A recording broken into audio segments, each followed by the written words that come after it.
You brought up European basketball, and you were soft if you played European basketball. You came from Europe, you were soft. Now we've adopted that so-called soft style of basketball, but it's far more entertaining. You're far more skilled.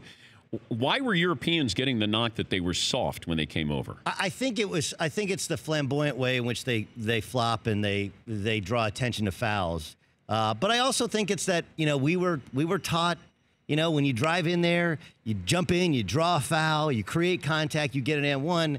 And, when we grew up watching 1980s and early 90s European basketball, they're driving in, they're kicking out for threes, and we're like, dude, that's soft, right? Shooting a three instead of a hard two is soft. And then you're like, wait a second, there's a certain kind of math to it. Maybe they know something we don't. And yes, they still smoke in Europe. Yes, some people still don't wear deodorant in Europe. I would still much rather live here than there.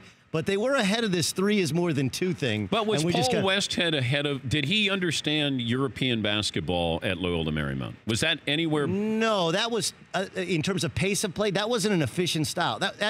What he did understand, and I think, look, I got a chance to coach a team in Israel last summer, and you either adapt or you die, right? And we played the Israeli national team. We were getting run off the court.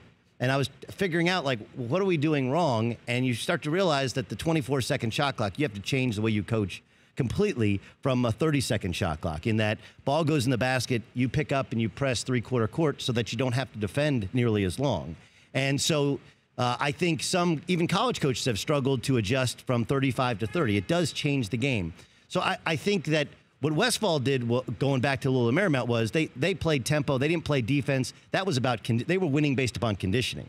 I remember when they had Bo and they had Hank, they were playing Oregon State and Gary Payton, and I think Gary Payton's team had 72 at half, and they were up 20 at the half. And then all of a sudden you get to late in the second half, and they couldn't make a layup because they won based on conditioning. They were tired. Not based on efficiency. Yeah.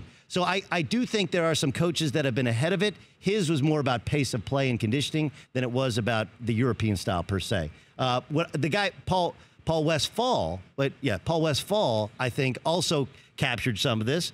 And then you look at the Mavericks, maybe were the first when they played small ball, Don Nelson. Yeah, and Don Nelson, or when you go to the Suns and Mike D'Antoni, when he brought kind of the Sean Marion becoming a power forward, changed the NBA forever. And then, of course, now you put Draymond Green as your center, and that's set the NBA world spinning to where you look at what's the kid name? Did you guys watch the McDonald's All-American game last night? Zion Williamson, right? So Zion Williamson's a dunking monster, left-handed, not much of a shooter. He reminds me there's a kid named Shea Cotton that was a couple years behind me in Southern California who never made in the NBA.